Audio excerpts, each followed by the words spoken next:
Hey there, Magic One. Welcome to your tarot reading for the week. I really hope that you are staying blessed. I've just called in to say a big hi and to let you know what I've been working on. I'm actually currently chipping away at the March monthly tarot readings. Yes, chipping away because it does take a lot of time. So I'll be releasing them across the next 2 or 3 weeks, hopefully 2. So keep an eye out for your sign. There's also extended versions of those available this time round. So if the message really resonates for you and perhaps you don't want to get a personal reading, you can, for a very small donation, jump into a more deep and clarified version of that reading. So all the details will be in the reading. When you see your sign pop up, you can find that out. If you do want a personal reading or healing, I am available for those, and you'll find the link to my website down below where you can arrange that. The doors are always open to the initiation. That is my immersive Learn Tarot journey. Should you want to really learn to connect more deeply with your own intuition and guide yourself, I'd love to take you on that journey with me. But for now, I am wishing you a week of love and magic. Thanks for joining me for your reading. Let's head across now.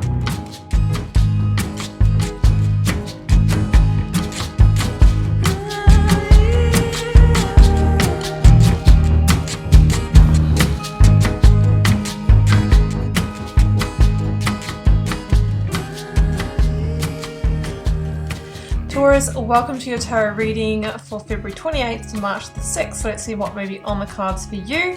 I've got the 9 card block here, Taurus, 3 for your recent past, 3 for your current or focused energy, and 3 for the near future outcome. I have got a selection of oracle cards and lead tarot energy. I've also turned over the bottom of the deck. So this week, Taurus, I am working with the Sacred Creator Oracle, the Moonology Oracle, the Moonchild and Starchild Tarot. These are by Danielle Knoll and the Radiant Rider-Waite. Okay, well, we'll get to the cards, but let's start with the oracles. Now, the first one out says celebrate your wins. Look, especially when you feel like you've been on a bit of a journey, or things maybe have taken a long time, or you've been working really hard towards something, it really says, celebrate your wins. Focus on your successes. Have gratitude for what you have and what's working for you. And when we put our attention and intention on the positive, we really put more of that vibration out there. When we focus on the losses, we are actually connecting with the energy of lack, of scarcity, of failure. So we really want to celebrate our wins. The next one out is make a mission statement for your soul. So it might be time to really, discover your why, or to make a mission statement for what you're truly seeking, whether it's in love, whether it's in business. When we actually, verbalize that, when we write it down and we put our intention there, again, that is all part of what we are actually trying to manifest, or the manifestation process. Although then we need to take that inspired action, okay? It's not enough just to write it down or think those better thoughts. Okay, your Moonology card, Taurus, is a personal issue reaches resolution. And I can see in the cards here, these double number 5s, it feels like you have been going through some kind of conflict, be it with somebody or, an internal battle. But it feels like this is the week that you make some big decisions about this, okay? The lead energy is the Ace of Cups. And, we've got the 2 of Cups and the 4 of Cups in the reading. I do feel that we are dealing with, connections or partnerships with people. Now, I don't usually limit this to love. We've got the 10 of Pentacles here. This could be somebody that you're working with, a friendship, a family connection as well. But, the Ace of Cups here is really considering, is this worth investing in, okay? Can we transform this? Is there a new beginning here? Well, we'll see how this plays out, okay? I'll address the 10 of Pentacles as we get to it. So recent past, Taurus, I've got the 6 of Swords, the 3 of Wands, and the 4 of Cups. There's a few things coming through for me here. I think some of you were actually seeking a connection, okay? And I'm feeling romantically for this particular thread that's coming through. It's a general reading, guys, so sometimes multiple threads can come through. You might have been seeking somebody. You may have even have connected with them online. Okay, King of Swords is here. You may have been You know, you might have met them on an online dating app or something like that, and you've been in communication. Now, I feel that you may have traveled to see this person, and it may be that when you actually got there that this wasn't quite the Ace of Cups that you were hoping for. Instead of this beautiful blossoming you know, cup of love that fills you up, you got this kind of, let's say, this plain Jane kind of like, you know, no frills kind of thing. And I've heard this story so many times. It's like you have this amazing, like, descriptive and deeply connected, let's say, romance when it's, you know, through, you know, text and words and things like that. But when you actually front up to that person in reality, it can be completely different. So that is one of the story threads that I'm feeling here, okay?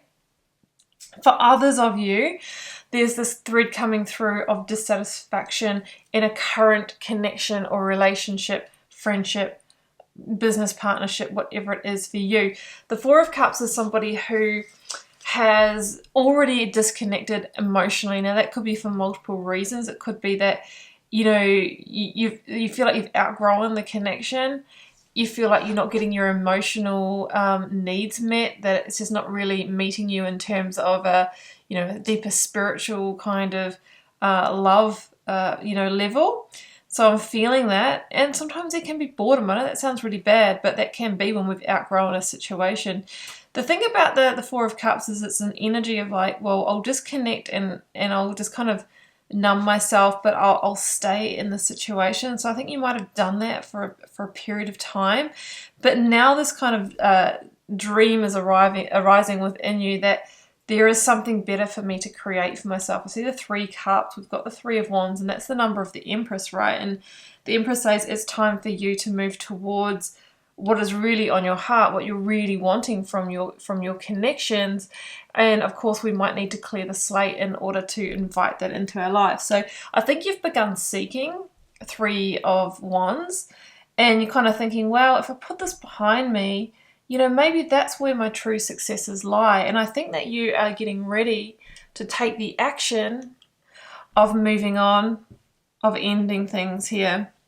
The Six of Swords is somebody who is moving on with a bit of a heavy heart, I must say. You know, we can see the kind of heads hung in sorrow here. Like, you really had high hopes for this situation.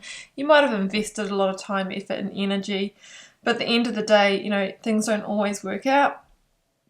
And we'll just have to trust that, you know, this issue is coming to resolution for a reason.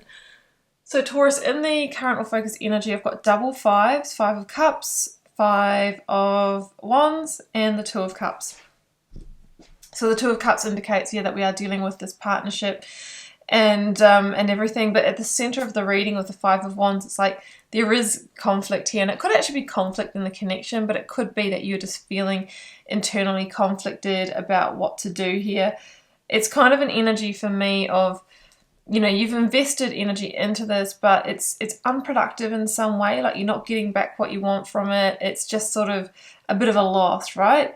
Now, the Five of Cups shows you this week mourning that loss, right? We do have to go through that grieving period for sure, and it can be really disappointing. The Five of Cups, we see the Three spilt cups. So it might be that with this Four of Cups here, it's like, I hoped that I was going to get this beautiful, celebratory, you know, creative connection of the Three of Cups. But now I'm actually acknowledging or awakening or accepting that it's just not that, okay? It's just not that. Now, this could also indicate, you can see the Two of Cups behind this grieving person here. This could also indicate that on the other side of this, there is actually somebody else that you may connect with. You know, it can be that energy, but I don't feel that it's with the situation that we've discussed, because we've got the Death card here. So in the outcome energy, I have the Death card, the King of Swords, and the Eight of Swords. So we've got Scorpio energy and we've got Aquarius energy. So the King of Swords for me is this decision that you're trying to make, right? To disconnect. And the Death card is about surrendering to an ending that feels inevitable anyway, because we can't spend our time in comfortably numb. Like, that's no way to live. So the Death card is about, you know, freeing your energy up so that the right connection, personally or professionally, can come in. Now the King of Swords says it really it should be the week that you're communicating that. Once we actually speak those words, you know, it becomes a reality. The Ten of Pentacles over here, which I haven't addressed yet, it can be the ending of like a stable, secure home or living environment situation as well, or a job as well, right, as Pentacles. So I am feeling completion in this, together with the Death card. So that's what I'm feeling, guys. It's like, you really were hoping that this was your Ace of Cups, but I don't think it is. But I feel like there is the potential for a new connection beyond this. There is definitely, overwhelm, overthinking, guilt, stress about this decision. Eight of Swords means that we kind of feel stuck. But we have to make our decision from fact and logic and intuition, but not from an emotional place or because we feel bad or because we feel guilty. That's what I'm really feeling. So generally with the Death card, it's like we need to surrender to endings that are upon us, that the season or cycle has come to an end, and there isn't the growth here that you'd hoped for. What have we got? We've got the Star. Yeah, I mean, this is an energy of healing, and it also says have hope, keep the faith, your wishes, what you truly wanted and hope this connection will be, it will come to you, maybe in another form, okay? The Star can be this new manifestation, but we finish the deck here on the Six of Swords again. It's after we have, we have moved on from this situation. I'm also seeing in this one the two lots of Three of Swords. There could have been a couple of attempts to make this work. So it's kind of feeling a little bit like the Capricorn reading, to be honest. There could have been a couple of attempts to bring this together. Like this could be like okay, well, we've tried it, third time, unlucky, let's just leave this and, carry on. But we have to really have that hope and really have that faith that we will invite new, partners, friends, and have beautiful, healthy connections. But sometimes we have to let ones go that are just not working for us. Okay, Taurus, I hope that's not me being the bearer of bad news, but I'm just reading the energy of the cards. I'm wishing you all the best with this situation. Drop me a comment if you're called to share. Do keep in mind it's a general reading for the collective. It won't resonate for all of you. Hit subscribe if you haven't already. That way you'll know when I do post new videos, and you will also it's also a great way to support my channel, so it's a good energy exchange between us. I'm wishing you all the best with the situation, Taurus. Do take care. Bye for now.